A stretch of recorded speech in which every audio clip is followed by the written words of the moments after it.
থাকার কথা বিদ্যালয়ের আঙিনায়, কিন্তু স্কুল পোশাকে আসামি হয়ে আদালতের করিডোরে 7 বছরের ছোট্ট শিশু। কি তার অপরাধ? সহপাঠীদের সাথে খুনসুটিতে মেতে থাকার বদলে 7 বছরের হোসেন আলীকে দাঁড়াতে হলো আদালতের কাঠগড়ায়। শিশু অধিকার ও মানবাধিকার চরম লঙ্ঘনের এই ঘটনাটি ঘটেছে নাটোরের গুরুদাসপুরে। জানা গেছে, গত 10 এপ্রিল শাহানুর রহমান নামের এক ব্যক্তির দায়ের করা মারপিট ও ভাঙচুরের মামলায় 3 নং আসামি হিসেবে একই এলাকার শাহজাহান আলীর 7 বছর বয়সী দ্বিতীয় শ্রেণীতে পড়ুয়া শিশু হোসেন আলীর নামও যুক্ত করা হয়। বয়স দেখানো হয় 21 বছর, কিন্তু শিশুটির জন্মসনদে দেখা যায় তার জন্ম 2018 সালের 24 সেপ্টেম্বর। সে অনুযায়ী বর্তমানে তার বয়স 7 বছর। ওই স্কুলে মারামারি হয়েছে, আমার এই বাচ্চা ছিল, ওই বাচ্চাকে ওই জন্য কেস দিছে। ম্যাডামের কাছে লেখাপড়া করতো, ম্যাডামের আছে, বয়স 7 বছর। মামলা এবং এই সমস্ত হয়রানিমূলক বিষয়গুলো কিন্তু সারা বহির্বিশ্বে ছড়িয়ে যায় এবং এই থেকে হয় কি, শিশুরা মানসিক ট্রমায় চলে যাবে। আমার সাধারণ মানুষ হিসেবে আমার দাবি থাকবে, যারা এই সমস্ত আইন সংশ্লিষ্টের সাথে জড়িত, বিশেষ করে আদালত, বিশেষ করে থানা, তারা একটু যাচাই বাছাই করে যেন দেখে যে এই যে মামলাগুলো হচ্ছে তাদের বয়স সীমা কী অবস্থায় আছে, আসলে সে শিশুর আওতায় পড়ে কি না, এবং এই জামিনের বিষয়টিতে আসলে অনেক পড়ে।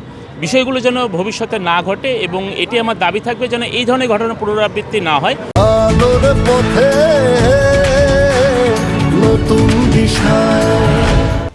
স্কুল পোশাকেই শিশুকে দেখে আদালত কক্ষে তৈরি হয় গুমট পরিস্থিতি।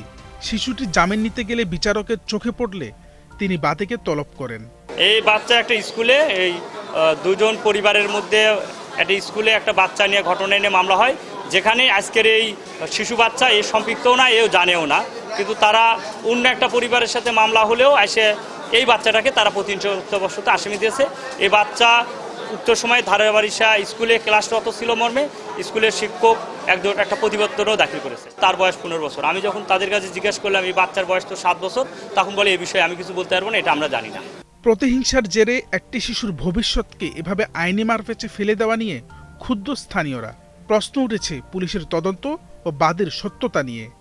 আমাদের বোধগম্য হলো না যে পুলিশ কিভাবে এই ছোট একটি বাচ্চার বিরুদ্ধে মামলাটা নিল, এবং সবচেয়ে ভালো বিষয় হচ্ছে যে বিজ্ঞ আদালত এটিকে তাকে জামিনের মঞ্জুর করেছে এবং যে বাদী মামলাটি করেছে তাকে তলব করেছে, এবং আমাদের দাবি যেন এটি সুস্থ তদন্ত করে বাদীকে, যিনি মামলা করেছে ছোট বাচ্চার বিরুদ্ধে, একটা মানবিক দৃষ্টিকোণ থেকে তার বিরুদ্ধে যেন কোনো ব্যবস্থা নেয়। এর জন্য যারা এই ধরনের জেনে শুনে এই ধরনের অপরাধ করে তাদেরকে কঠোর শাস্তির আওতায় নিয়ে আসা দরকার, এবং একই সাথে যারা মামলার তদন্তকারী, যখন মামলা রুজু হয় কিংবা যখন থানায় জমা হয়, তারপরে যাচাই বাছাই করেই এই নিশ্চিত হয়ে কার বয়স কত, এই বিষয়গুলো কোনো শিশু আছে কিনা, এই বিষয়টা অন্তত পক্ষে খেয়াল করে খোঁজখবর নিয়ে তদন্ত করে মামলাগুলো যদি নথিভুক্ত করা হয়, তাহলে এই ধরনের জটিলতা এড়ানো সম্ভব বলে আমরা মনে করি।